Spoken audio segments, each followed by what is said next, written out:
Friends, you would all agree that continuous learning is a way of life, and that is what I believe in.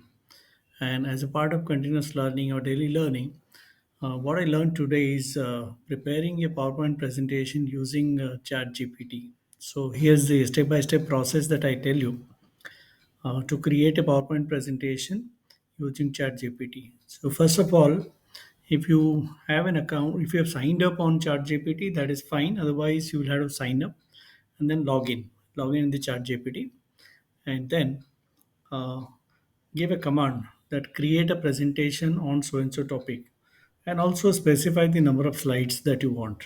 Okay, so for example, create a 20 slide presentation on introduction to management. Okay, and it will create the outline of the entire presentation slide wise. I mean, slide number 1 what is going to come, and slide number 2 what are the bullet points, and that way. Okay, so up to 20 slides it will create the entire outline of the slides.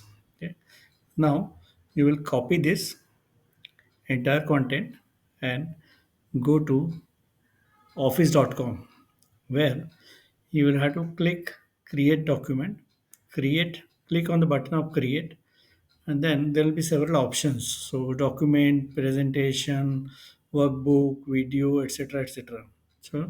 So you just click on document, word document, and paste the content over there.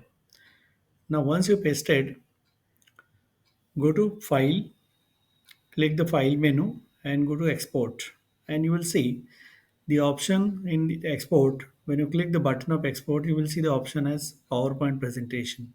You just click that, and your entire content will be exported to prepare a PowerPoint presentation.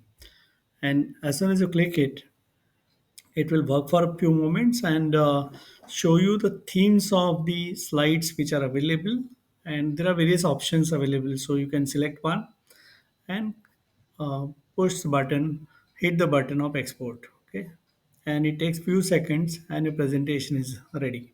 Okay, and then if you want to change the design of the slides, individual slides, what you can do is on the left hand side, your presentation slides will be lined up, and right hand side, for each of the slides, whichever slide you click on the right hand side, design options will be given. Multiple design options will be given, so you can select the design option of your choice for that particular slide. Likewise, you can go on changing the design for individual slides. Okay, and your presentation is ready. This is how it is, and I'm very happy to learn this new thing today. Thank you very much.